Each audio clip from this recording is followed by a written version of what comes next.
নমস্কার বন্ধুরা, বর্ষার রান্নাঘরে সকলকে স্বাগত। আজকের রেসিপি টক দই। দোকানের মতো একদম পারফেক্ট টক দই এইভাবে বানিয়ে ফেলুন। গ্যাসে হাঁড়ি বসিয়ে দিয়ে দেব একটু জল, তার সাথে দিয়ে দেব হাফ লিটার লিকুইড দুধ।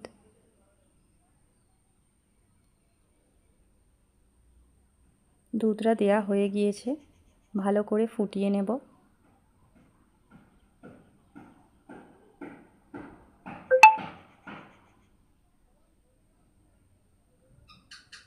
দুধটা ফুটে গিয়েছে, একটা হাতার সাহায্যে ভালো করে নাড়তে থাকব। এইভাবে নেড়ে নেড়ে কিছুক্ষণ ফুটিয়ে নেব।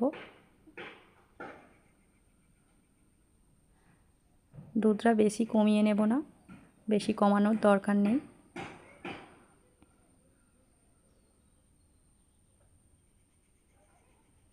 দুধটা আমাদের ভালোভাবে ফোটানো হয়ে গিয়েছে।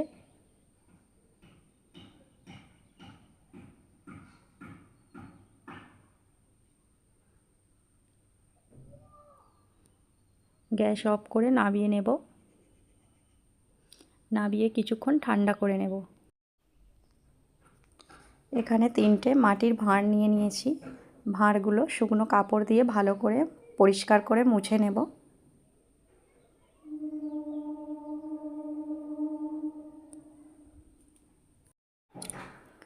দুধটা হাতা দিয়ে নেড়ে নেড়ে ভালো করে ঠান্ডা করে নেব।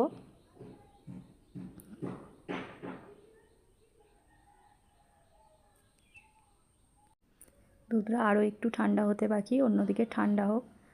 অন্যদিকে একটা জায়গায় নিয়ে নেব 2 থেকে 3 চামচ টক দই। টক দইটা ভালো করে ফেটিয়ে নেব।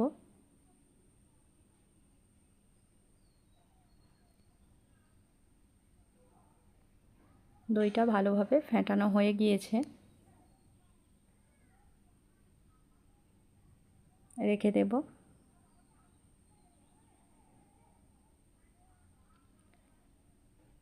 দুধটা কতটা ঠান্ডা হয়েছে দেখে নিন। খুব গরমও নেব না, খুব ঠান্ডাও নেব না, যেন আঙুল ডুবিয়ে সহ্য করা যায়। ফেটানো দইয়ের মধ্যে দিয়ে দেব হালকা গরম দুধটা, ভালো করে মিশিয়ে নেব।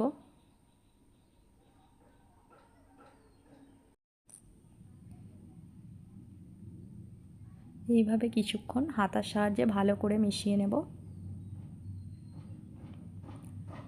বাচ্চা থেকে বড় টক দই সকলের জন্য খুবই উপকারী এই গরমের জন্য।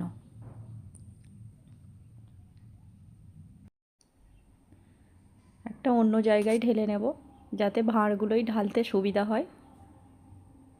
এবার একে একে সব ভাঁড়গুলোই ঢেলে দেব।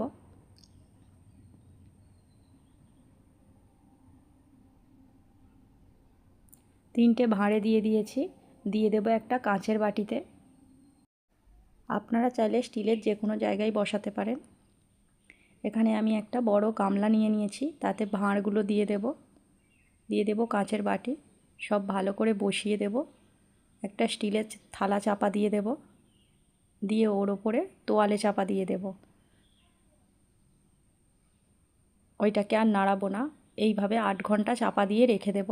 8 ঘন্টা পরে দেখুন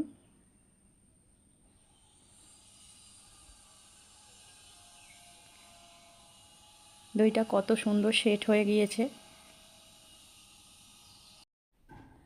দেখুন দইগুলো কত সুন্দরভাবে বসেছে, পড়ে যাচ্ছে না।